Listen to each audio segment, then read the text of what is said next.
vous salue au nom du Seigneur Jésus-Christ. Je crois que les eaux ont été déjà agitées. Papa Vincent, est-ce que vous pouvez... Les eaux ont été déjà agitées. Je crois qu'il n'y aura pas une deuxième intervention. Alors, Dieu est inhabituel. Je voulais vous donner quelques conseils. Je dis d'abord merci au révérend Enoch. Que Dieu le bénisse richement. Je voulais commencer par dire ceci. Vous savez, nous avons un objectif. Cet objectif, c'est de manifester l'épouse du Christ. De voir la manifestation des fils et filles de Dieu. Est-ce que vous m'écoutez? Notre objectif c'est quoi? Voir la manifestation des fils et filles de Dieu.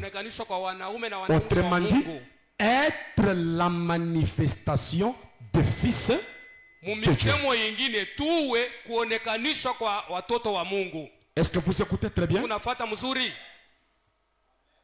C'est là un autre champ de bataille. C'est la raison d'être de toute prédication et de tout sermon. Parce que le prophète William Marion Branham dit, la chose qui retarde l'enlèvement de l'épouse, c'est parce que l'épouse n'a pas reconnu sa position. Donc, le jour où chaque membre de l'épouse reconnaît sa position, ce jour-là, l'enlèvement aura lieu. Et le prophète dit que l'enlèvement est une révélation. Soyez transformés par le renouvellement d'entendement. Maintenant, le diable peut faire que vous amenez à commencer à mal comprendre, de façon que la chose qui devrait nous amener à manifester le Fils de Dieu commence à nous amener dans des tiraillements. C'est un piège du diable. Après l'ouverture de la parole, parce que le septième sceau, c'est l'individualité. C'est une révélation que Dieu donne à chacun individuellement. C'est pour cela, dans la bande, le septième sceau,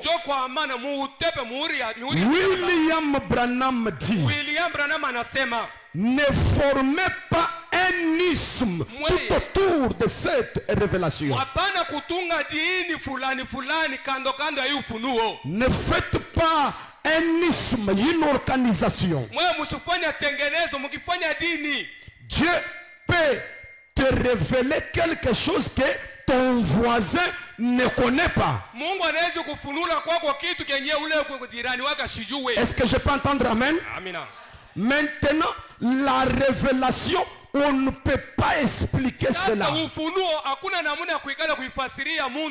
Est-ce que vous m'écoutez? Donc la chose que Dieu vous révèle, tu ne peux pas expliquer cela à quelqu'un. Donc quelqu'un d'autre ne peut pas le comprendre comme vous si ce n'est par la révélation. Jésus pose la question à ses amis. Qui dites-vous que je suis moi, fils de l'homme? Les disciples commencent à répondre. Les uns disent que tu es Jérémie. Les autres disent que tu es Moïse. Les autres disent que... Maintenant, Jésus dit, mais vous, que dites-vous que je suis moi, le fils de l'homme? C'était ses propres croyants. Son église qu'il a écouté prêcher pendant toutes ces années. Tout le monde est resté calme. Pierre se lève. Il dit, tu es le Christ, le Fils du Dieu vivant. Jésus regarde à Pierre. Il dit, Pierre, ça ce n'est pas la chair, ce n'est pas le sang qui t'ont enseigné ça. Non, qui t'ont révélé cela. Et l'église du Dieu vivant est bâtie sur la révélation de qui est Jésus-Christ. Et je précise aujourd'hui, qui est Jésus-Christ?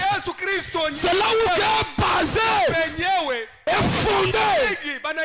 L'église n'est pas fondée sur un prophète. L'église, j'aimerais dire, n'est pas fondée sur la loi, mais sur la révélation de la personne de qui est Jésus. Et sans cette révélation, vous ne pouvez pas faire du progrès. Dit William Marion Branham. Béni soit le nom du Seigneur.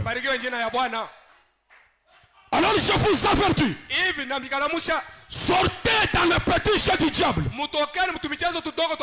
Venez ici dans une attente d'être manifesté comme fils de Dieu. Si un prédicateur dit quelque chose que vous pensez que ce n'est pas la vérité, mettez de côté. Ne faites pas de problème à cela. Prenez ce qui est bon. Travaillez sur ce qui est bon. Mais le diable va chercher à vous montrer les erreurs. Pourquoi il a dit ça? Et vous êtes scandalisé. Vous manquez de saisir toutes les bonnes choses de la prédication. Toutes les paroles qui sortent ici, tout ce n'est pas destiné à une seule personne. Il y a une parole qui sort pour une sœur seulement. Une autre qui sort pour un frère seulement. Quand la parole qui concerne la sœur sort et que ça ne te concerne pas, mais pourquoi il a dit ça? Pourquoi? Et ça devient un sujet de tiraillement. C'est un petit jeu du diable. C'est pour cela, quand les diables jettent la corde, moi je ne tiens pas cela. Je laisse. C'est ce que le prophète dit. Quand il jette la corde, ne tenez pas sa corde. Lorsqu'il va tirer, pour qu'il y ait des tiraillements, il va se renverser par terre. Notre objectif c'est de manifester le Fils de Dieu. De manifester l'épouse qui était dans les jeux des enfants. Les jeux de tiraillement. Nous avons besoin d'être des panneaux publicitaires. Faites quelque chose pour attirer une âme. Si vous publiez une écriture, publiez-la avec les intentions de gagner une âme. Ne publiez pas une citation pour créer des tiraillements. Les gens qui nous ont précédés, ils nous ont prêché d'une manière tendancielle pour créer des clans et des ismes. Les gens se sont tiraillés. Il n'y a eu pas la manifestation du Fils de Dieu. C'est pour cela, je vous répète, je ne suis pas dans l'éisme de ceux qui disent que Jésus n'est pas encore venu. Je ne suis pas dans l'éisme de ceux qui disent que Jésus est déjà venu. Je ne suis pas dans l'éisme de ceux qui disent que nous sommes dans le millénium.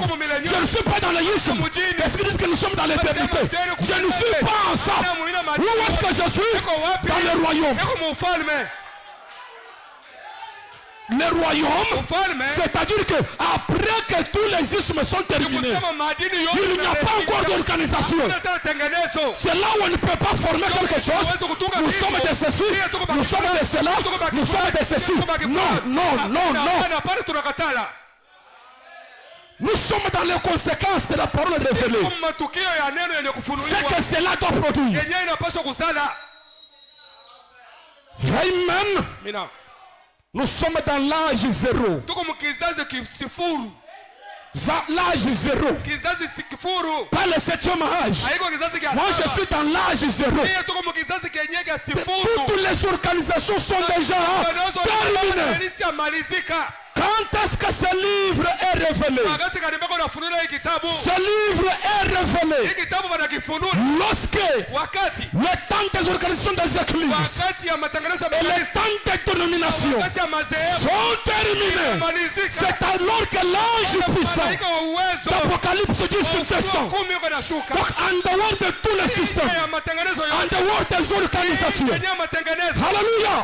Béni soit le nom du Seigneur.